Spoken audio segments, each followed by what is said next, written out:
Today, on Be Something Wonderful, the game of life and how to play it. I am your host, Tom Kieran, and this is the Be Something Wonderful studio of higher consciousness, where we help you level up and become the best version of yourself. Creators, welcome back. I got an email from a subscriber who said, Tom, if I already have everything I want, in other words, if I already have it all, then what is pushing me to imagine or visualize anything? And this is a great question, and here's the answer. The reason you want to visualize or imagine or really use any processes to manifest anything is to get the feeling or experience of already having that which you heretofore wanted. Hear this, it's to have the experience or the feeling of having it all. It's to have the experience or feeling of being that which you want to be, right? Or it's really to remember who you really are. That's why, hear this, right? That's why we're here. We're here to be, do, and have whatever our heart desires so we can remember more of that God within us. So we can remember more of our divine selves. That's why we're here. That's why imagining and visualizing and all the processes are really, they're really just tools to move you to that feeling place of already knowing that within you is all of creation. Within you is infinity. Within you is everything you wanted to ever be, do, or have. That's what we're talking about. Let's unpack this a little bit more. God was in this same dilemma, right? Before God created the 3D world, before God created the universe, in the world of duality, in the world of relativity, there was just God, the absolute infinity, the creator, all that is. But God knew that he was all that is. God knew that he was magnificent. He had a knowing, but he wanted to experience it.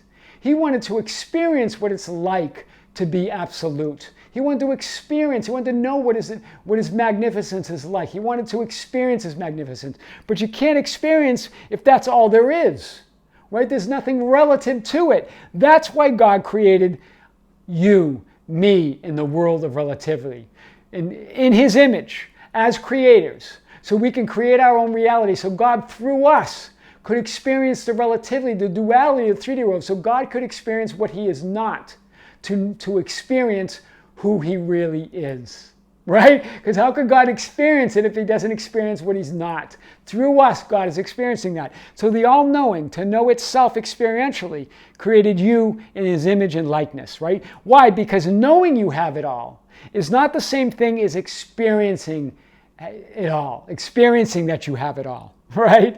It's not the same thing, right? To know, God knew, but God wanted to experience it, right? So God wanted to go from that knowing, from that all-knowing, to experiencing it.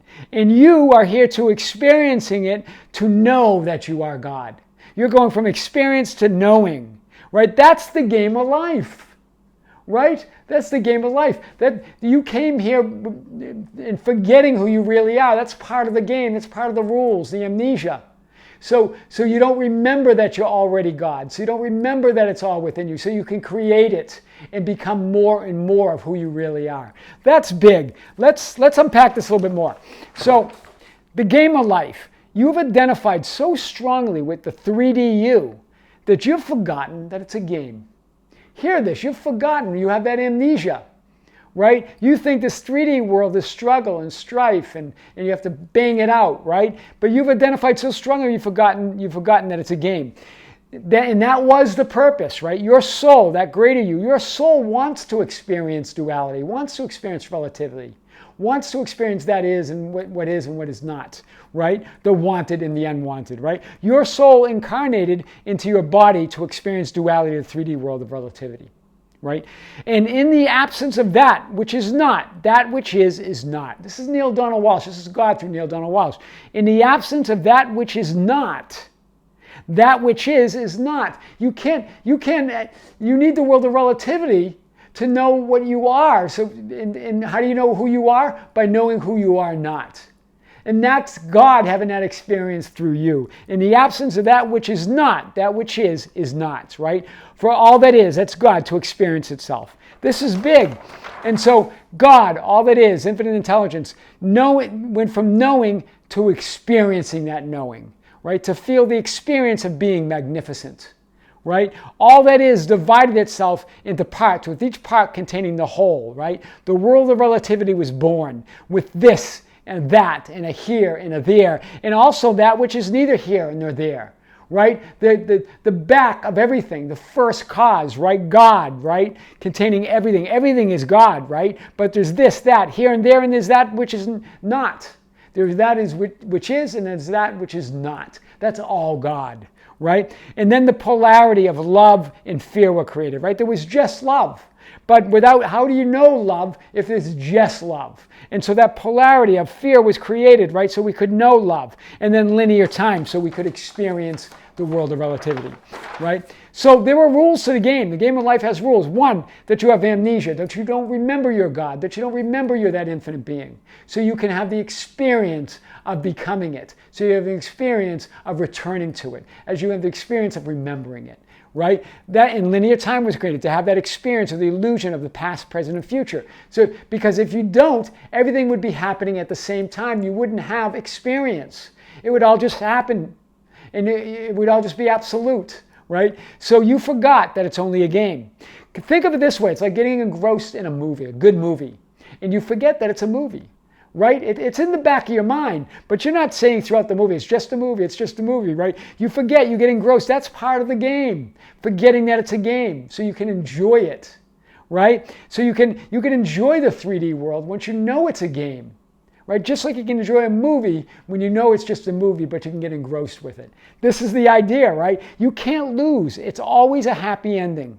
It's always a happy ending, right? The drama, the trauma, the obstacles, the problems were all created by you as part of the game, right? All of that was created by you. With the creation of time and amnesia, we forgot that we're infinite beings. This is very powerful.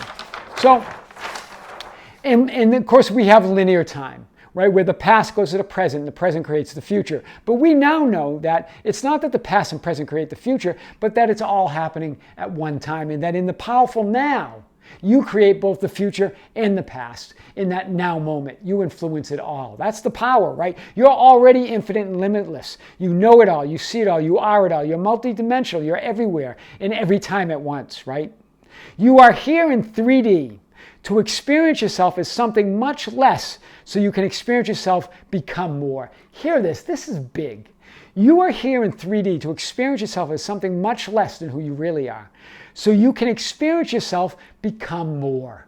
With each creation, right? With each moment, you're becoming more, right? You're remembering more and more who you really are, that divinity, right? That's why we're here, right? You have the thrilling experience of becoming a better version of yourself, and then the next highest version, and the next greatest version, and then the next grandest version. It's an eternal process of becoming, right? You never cease to be, right? This is huge. So remember, and we've talked about this before, everything exists within consciousness. There is no out there, right? Consciousness identified with the body as a means of perceiving and experiencing itself in the 3D world of space and time, right? The body's just a vehicle to have the experience. So you can perceive and have that idea, having the experience of experiencing.